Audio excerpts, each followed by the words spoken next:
The beauty of aesthetics is that it's a universal language. It doesn't matter what country you're born on, what language you speak. Anyone can appreciate aesthetics.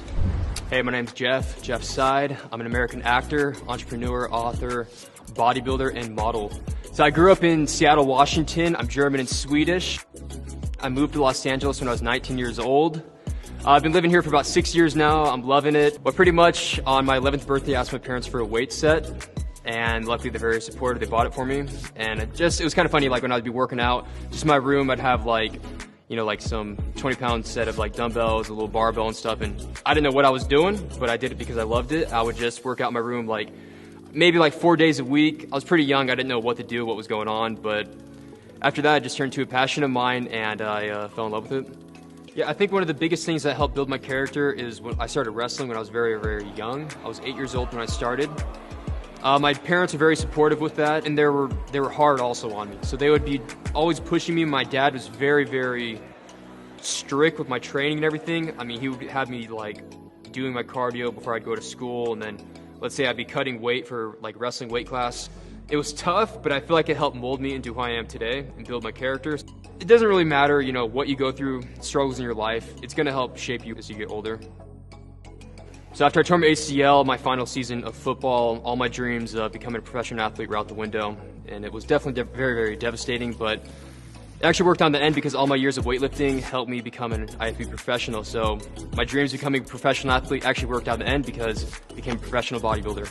When I first started working out, I didn't really know anything about the fitness industry or bodybuilding. So I just admired physiques I'd see in movies and everything like that. Arnold's physique definitely stood out a lot to me. When I was 17 years old, I'd been working out for about 6 years at that point. I'd built a pretty good physique by that time. There was this one lady in my gym called Angie Johnson. She was working out at the gym, she saw my physique, she was admiring pretty hard. She recommended that I compete at her physique competition going on in Washington State. Competition name was Angie Johnson Classic, so I decided, why not? I'll give it a try. So I went, competed, won the overall, and started competing across the country. It was definitely a very exhilarating moment in my life when I became the youngest IFBB pro ever. I just turned 19 years old. So after winning my pro card at Nationals competition, the Mr. Olympia was having the first ever men's physique showdown in 3 months. So my new goal was to compete at the Mr. Olympia. The only way to do it was to win a pro show.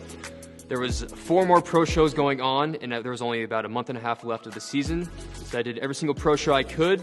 I traveled across the country, again, using up all my money to travel around, compete in all the competitions. But when you have a dream and a goal in mind, money is not a factor. So luckily, the last competition of the season, I won the pro show and I qualified for the Mr. Olympia.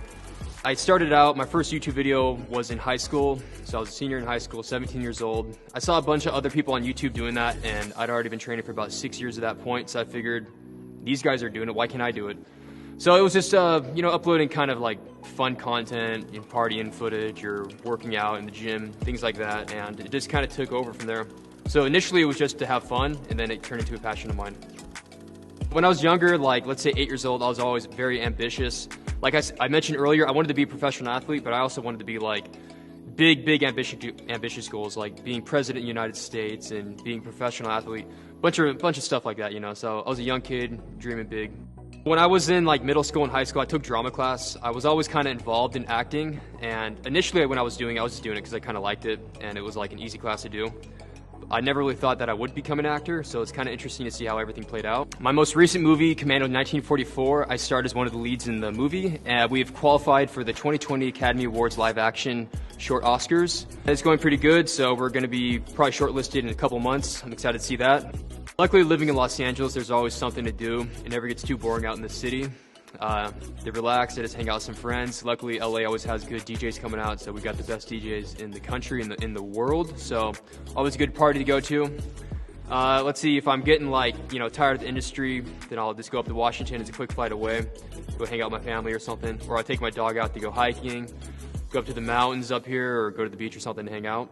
Honestly, I don't really take too many breaks. There's always a lot going on in my life. I don't want to take a step back and miss something. Throughout my life, I've had many setbacks and struggles that put me back, but I've never allowed it to set me back and slow me down. I feel like a true champion is not someone who never fails, but someone who never quits.